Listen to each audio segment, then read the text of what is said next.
بسم الله الرحمن الرحيم. والصبح إذا تنفس.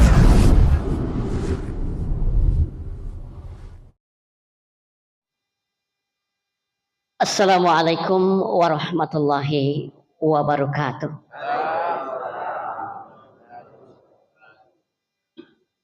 Mohon maaf Ustadz, saya tidak duduk di kursinya.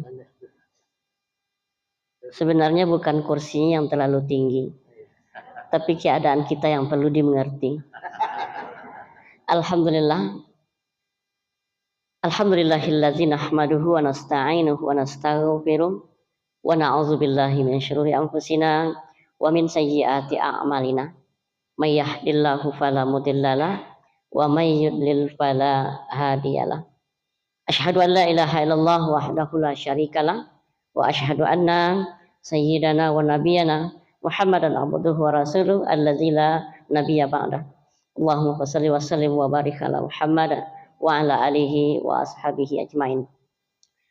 Yang sama-sama kita hormati segenap jajaran kepengurusan Masjid Al-Muhsinin, kemudian yang sama-sama kita hormati para alim, para ulama, cendekia, orang-orang yang dituakan di kampung kita, yang ditinggikan seranting, yang didahulukan selangkah, yang mungkin kami tak bisa sebutkan gelar dan namanya satu persatu. Kemudian yang sama-sama kita hormati imam besar kita beserta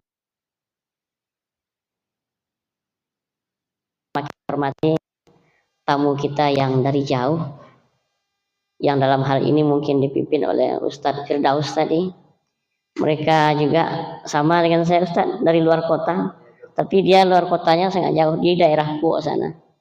Kalau saya di luar kotanya masih berbatasan dengan Pekanbaru, yaitu di daerah Teratak Buluh Ustadz. Nah, daerah Teratak Buluh.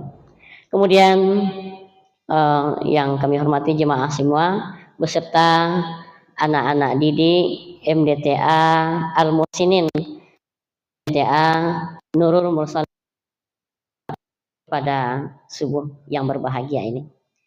Bersyukur kita kepada Allah karena sampai saat ini Allah masih memberikan kesempatan hidup untuk kita.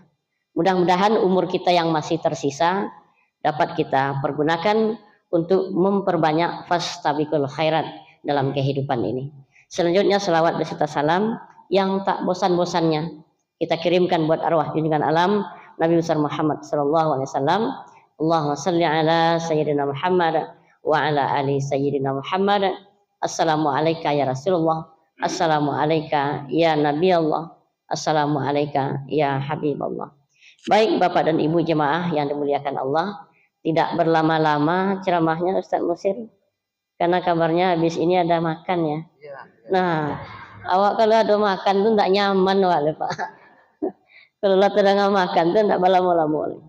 Baik, kalau kita beri judul penyampaian kita pada subuh barokah ini adalah penyebab malasnya kita beribadah.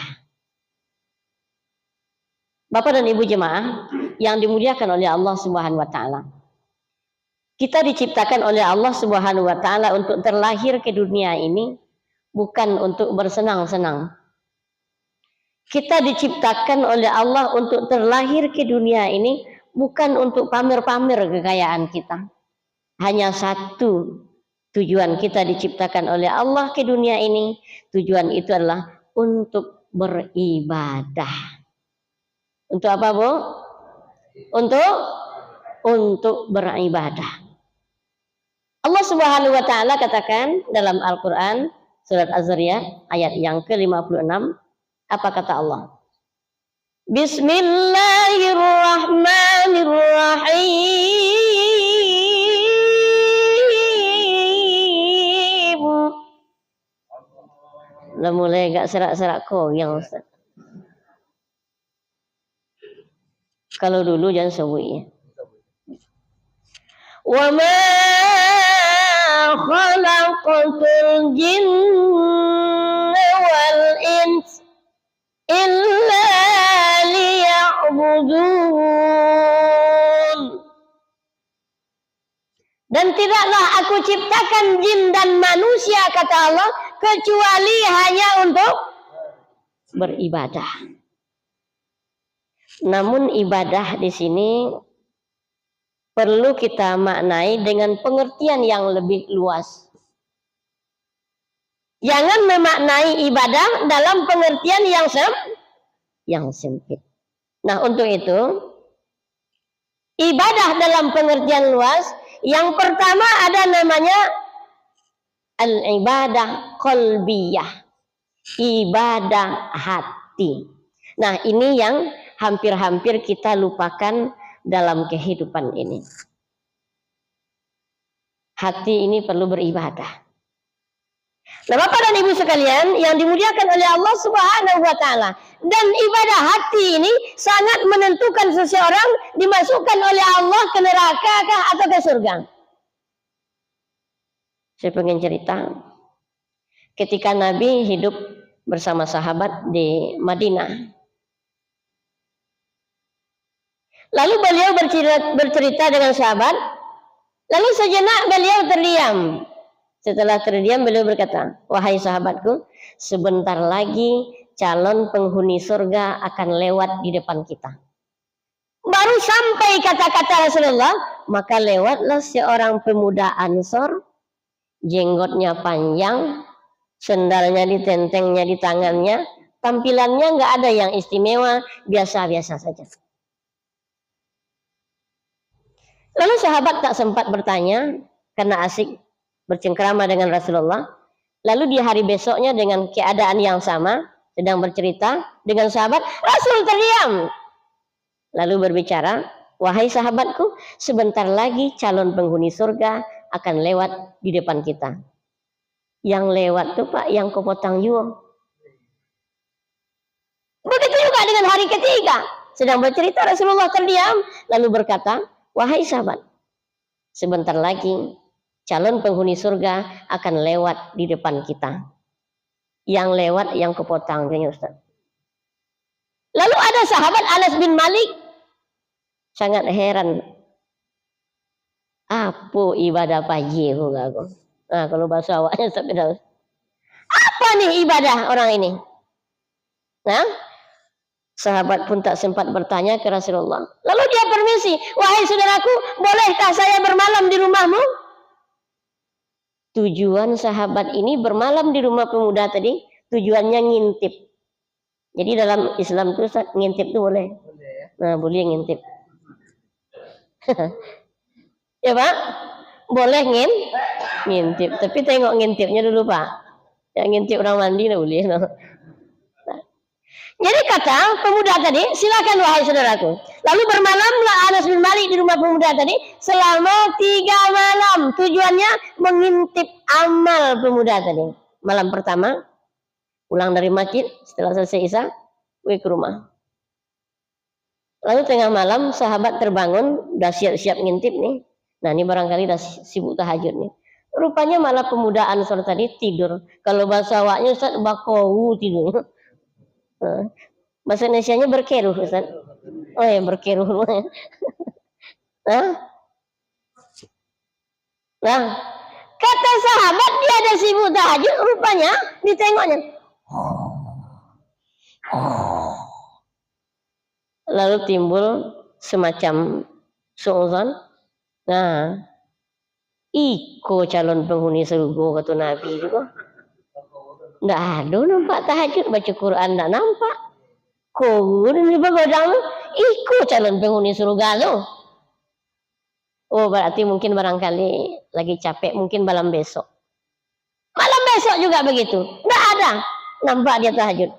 Begitu juga malam ketiga, enggak juga. Cuma sebentar dia bangun tengah malam, lalu gelisah-gelisah, tidur lagi, sampai datangnya subuh. As-salatu khairum minan naum. Baru dia bangun. Lalu Anas bin Malik,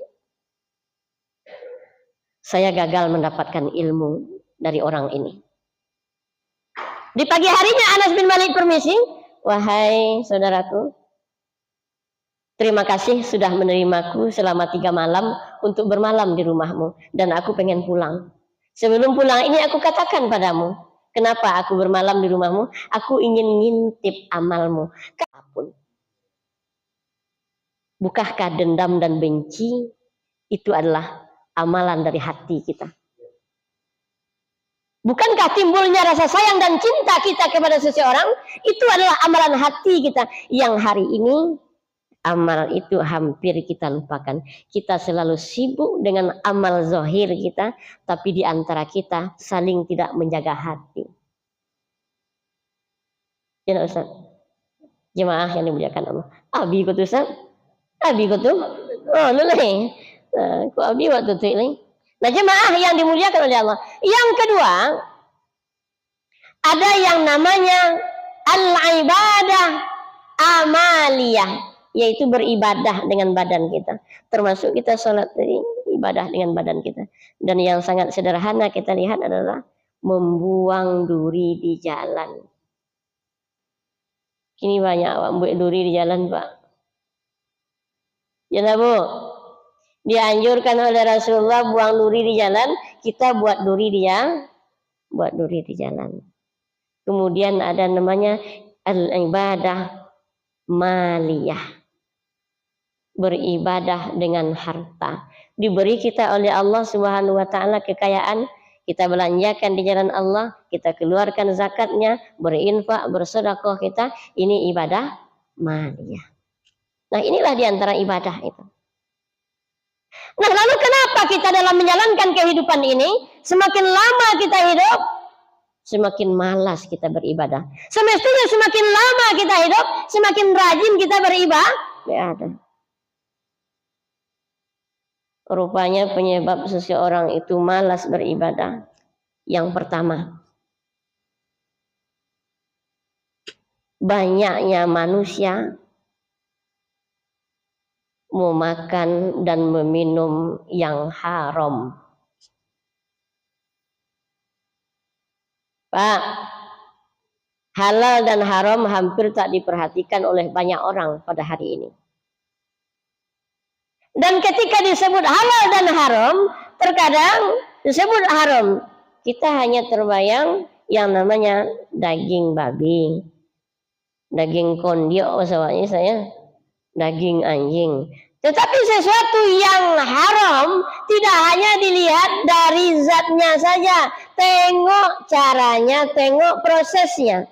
Dari mana kita mendapatkan? Semua kita pasti sepakat. Beras kita tanak jadi nasi, lalu kita makan, itu halal. Tapi piti apa pamboli bowe itu tadi? Nah, maling kok, korupsi kok. Tahu korupsi Pak? Ya korupsi itu memang maling tadi. Nah, dari mana kita dapatkan? Dan ketika kita selalu memakan, meminum sesuatu yang haram dalam kehidupan kita, hal ini akan mempengaruhi watak, karakter, serta cara berpikir kita. Ada lagi kisah seorang pemuda yang hidup di Kufah, Irak. Dia rajin ibadah. Lalu suatu ketika dia berjalan-jalan di pinggir sungai, perutnya lapar, lalu hanyut sebuah buah apel. Diambilnya, lalu digigitnya, dimakannya satu telan. Digigitnya satu gigit, dimakannya. Setelah dimakan satu gigit, dia sadar bahwasanya yang dimakan itu bukan miliknya. Nah, yang dimakan itu bukan milik. Dia mencari rela, ini buah apel pasti ada, ini orang yang punya di hulu. Cari jauh-jauh. Jumpa seorang yang bekerja di kebun apel. Barangkali inilah apel ini yang batangnya. Pak, saya mohon rela apel yang hanyut di sungai yang sudah saya makan satu gigit. Saya tak mau, jangan gara-gara apel satu gigit ini Allah masukkan saya dalam neraka. Lalu apa yang pembersih kebun tadi berkata, bagaimana saya mau maafkan? Saya bukan yang milik kebun ini, saya hanya pekerja di sini. Mana yang punya kebun? Diantarlah ke rumahnya berjauh. Setelah sampai di rumah, wahai Tuhan, relakan dan maafkan apel yang sudah saya makan satu gigit. Kehidupannya, insya Allah, Allah pasti berikan yang terbaik untuknya. Kalau tidak di dunia, di akhirat. Lalu anaknya yang tak punya mata, kata ayahnya itu adalah dia tak akan tengok sesuatu kecuali yang boleh untuk ditengok. Pak Haji, nengok bini tetangga boleh? Boleh. Nengok bini tetangga boleh, Pak? Boleh ya? Yuk juga gawat jemaah sini. Bu, nengok suami tetangga boleh? Sama, lagi sama siapa punya? Nengok bini orang, nengok lelaki orang belinya nih. Ya, baik, ya tentu tengoknya tak ada maksud tertentu. Sama seperti saya ceramah saat ini, Pak. Jemaah juga ada ibu-ibu. Tak mungkin loh menaku jemaah. Assalamualaikum. Menengok yang tak boleh itu, udah lewat seseorang itu kita tengok. Oh, dia mak koyo jasu. Nah, itu yang tak boleh. Ya saya. Nah, lah jauh ni pun tapi oh mak koyo jasu. Nah, jemaah yang dimuliakan oleh Allah Subhanahu wa taala. Anaknya yang tak punya tangan, kata ayahnya itu adalah dia tak akan ambil sesuatu kecuali yang miliknya. Oh, Pak. Dia tak akan melangkah kepada sesuatu tempat kecuali yang boleh untuk dilangkahkan kakinya situ. Nah, lalu iktibar yang kita ambil dari kisah pemuda tadi adalah dalam menjalankan kehidupan ini mesti kita perhatikan halal dan haram yang hari ini sudah mulai ditinggalkan juga oleh banyak manusia. Untuk mendapatkan jabatan saja manusia tak peduli halal haram. Nabi katakan ar-rasi wal murtasi finnar. Penyogok dengan yang tukang terima sogok, dua-duanya neraka. Nabi tak katakan dua-duanya berdosa. Kalau berdosa, Pak, masih ada kesempatan taubat lain. Nah, jemaah yang dimuliakan oleh Allah, demi mencapai keinginan pribadi, bak kata pepatah orang kita mengatakan tabujo lalu tabalintang patah.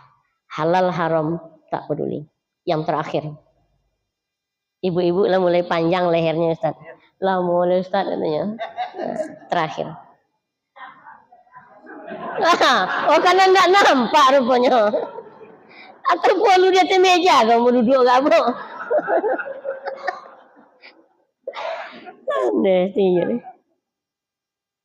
Yang kedua, penyebab malasnya seseorang beribadah dalam menjalankan kehidupan ini adalah hubbud dunya. Terlalu mencintai dunia. Dunia ini sementara, Pak. Kejap lagi mati wak le, Pak. Oh, Pak, kejap lagi mati wak le. Siap mati? Siap mati? Banyak pasukan berani mati di musim ini banyak. Siap mati, siap ya. Aku pasukan berani mati kok. Bisa kirim Palestina ke sana. Ada juga siap mati, siap tidak siap harus aku mati terpasung namanya. Nah, mati terpasung. Nah, hubbud dunia, terlalu mencintai dunia. Dalam menjalankan kehidupan ini coba kita tengok. Ketika kita beraktivitas, datang waktu sholat. Allahu Akbar, Allahu Akbar. Bagi ibu yang jual lotek, masih sibuk dengan batu gilingannya. Nah, ini tanda ada masuk tu suruh saya. Tapi wak sampai lah kita nak. Nah, bagi bapak-bapak mungkin yang banyak kebun sawit, ini saya tengok yang banyak kebun sawit nih. Ada 15 hektar, Pak. 15 hektar ada. Waduh. 1 juta muatuyu hektar, Pak. Berusianya 5 bulan sebulan. Nah, pada hari Ahad rupanya bapak pergi ke kebun. Apa kata bapak pergi ke kebun? Pak, kata yang tukang penjaga kebun. Kalau hari Ahad nih biar saya yang panen. Apa tujuannya? Supaya upah panen tidak dapat oleh penjaga kebun tadi.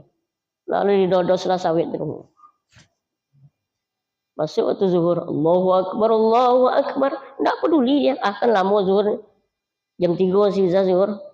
Sawit itu, Pak, standar kalau yang subur tuh ada 1 kilo. Orang dah azan dia udah tuh. Akhirnya ditimpuk muka dek sawit 1 kilo. Mati di bawah pun sawit.